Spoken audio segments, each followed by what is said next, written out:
జగన్ కి సరైన మందులు ఇవ్వండి, భారతికి మంత్రి సంధ్యారాణి సలహా ఇచ్చారు. ఈ మేరకు ఆమె మీడియాతో మాట్లాడుతూ జగన్ కి మానసిక ఆరోగ్య పరిస్థితి బాగోలేదని అన్నారు.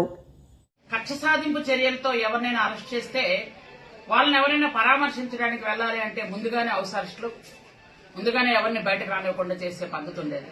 కానీ ఈరోజు ప్రజాస్వామ్య పద్ధతిలో ఒక మాజీ ముఖ్యమంత్రి, ప్రజెంట్ పులివెందుల ఎమ్మెల్యే ఒక దొంగని, ఒక కిడ్నాపర్ని పరామర్శించడానికి వెళ్ళాడు. ఆయన ఎవ్వరూ అడ్డలేదు. అక్కడికి వెళ్లిన తర్వాత ఆయన ఏదేదో మాట్లాడేస్తున్నాడు ఇష్టం వచ్చినట్టుగా. ఆ వంశీ గారు కూడా లోపల ఎలా ఉంటుందంటే, నాకు మాంసం ఇవ్వలేదు, కాంసం ఇవ్వలేదు, బిర్యానీ పెట్టలేదు అని మాట్లాడుతున్నాడు ఆయన. అంటే జైల్లో ఎలా ఉంటుందన్నది ఇప్పుడు తెలుసుకో బాబు, జైలు ఎలా ఉంటుందన్నది. ఎందుకంటే మీ నాయకుడు మాట్లాడుతున్నాడు కదా, మీరు చాలా అందంగా ఉంటారని జైల్లో పెట్టించారట. అంటే అసలు ఏంటి ఈ మాటలకు సంబంధం ఏంటో నాకు అర్థం అవడం లేదు.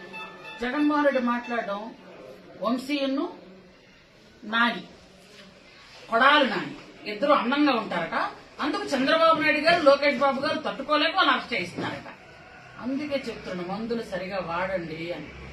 ఎప్పటి నుంచో చెప్తున్నాను నేను, డబ్బులు లేకపోతే సీఎం రిలీఫ్ ఫండ్ ఇప్పిస్తాను అని. అమ్మ భారతమ్మ, మందులు డోసు పెంచమ్మా, ఇంటికి మందులు సరిగా పనిచేయడం లేదు. అందంగా ఉంటే అరెస్ట్ చేయడం ఏంటమ్మా, నాకు అర్థం అవడం లేదు. కొడాలి నాని గారు, వంశీ గారు అందంగా ఉన్నారని అరెస్ట్ చేయిస్తున్నారా? అందుకే మందులు సరిగా పనిచేయడం లేదు. ఎందుకంటే మతి స్థిమితం లేని వాళ్ళు వచ్చి మాట్లాడితే ఇలాగే ఉంటుంది. పైపెచ్చు ఇంకొక పదం కూడా ఆయన వాడారు. పోలీసులకి పాపం ఆ పదం కూడా మాట్లాడడానికి నాకే అసహ్యం వస్తుంది. బట్టలు కూడా తీసి కొడతాను, ఏంటి మాటలు అంటే. మిమ్మల్ని ఆల్రెడీ ఆంధ్రులు, 5 కోట్ల మంది ఆంధ్రులు 11 సీట్లు ఇచ్చి ఒక మూల పారేశారు.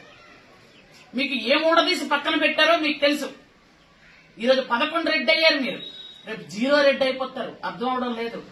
150 సీట్లు వచ్చినటువంటి 151 సీట్లు వచ్చిన రెడ్డిని నేను అని పలికిన మీకు 151 నుంచి 11 రెడ్డి అయ్యారు, 0 రెడ్డి అయిపోతారు.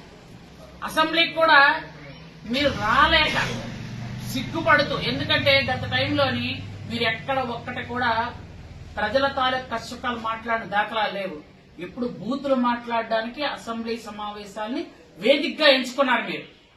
ఈ రోజు ప్రజా సమస్యలు మాట్లాడతాం, మా చంద్రబాబు నాయుడు గారు ప్రజా సమస్యల గురించి మాట్లాడతారు, ప్రజా సమస్యలు చర్చిస్తారు.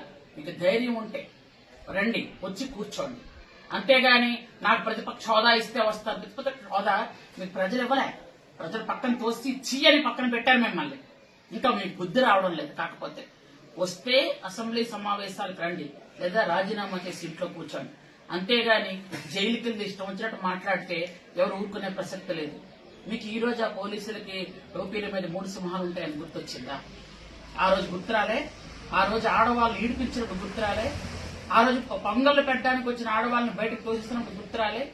మహిళా శాసన సభ్యులైన మమ్మల్ని లోపలికి వెళ్తుంటే అడ్డగించినప్పుడు మీకు గుర్తురాలే? కరోనా సమయంలో ఇంతమంది చనిపోతే కనీసం బయటకు వచ్చి పలకరించాలని ఇంగిత జ్ఞానం లేదు మీకు. ఈ రోజు మీరు మాట్లాడతారా?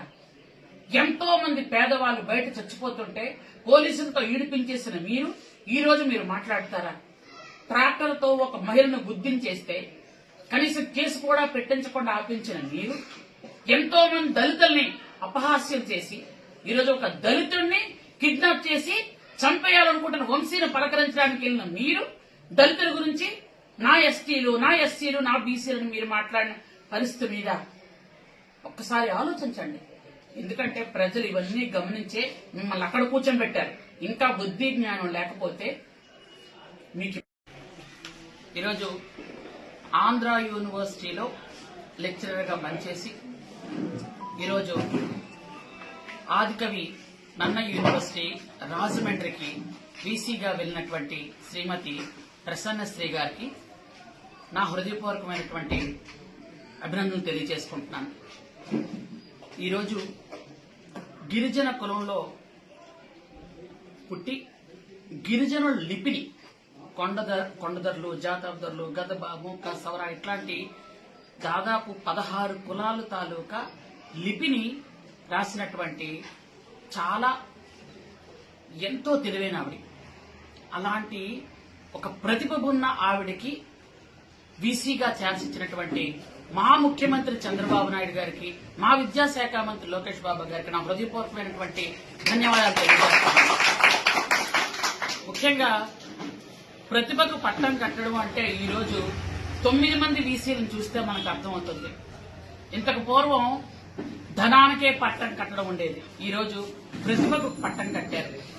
ఈరోజు ఒక గిరిజన మహిళకి ఇలాంటి అరుదైనటువంటి ఒక మంచి గౌరవం దక్కించినటువంటి మా నాయకుడు చంద్రబాబు నాయుడు గారికి మరొక్కసారి నేను హృదయపూర్వకమైనటువంటి ధన్యవాదాలు తెలియజేసుకుంటూ, ఇలాంటి సంఘటనలు కేవలం చంద్రబాబు నాయుడు గారు మాత్రమే చేయగలరు, ఆయనకు మాత్రమే సాధ్యం.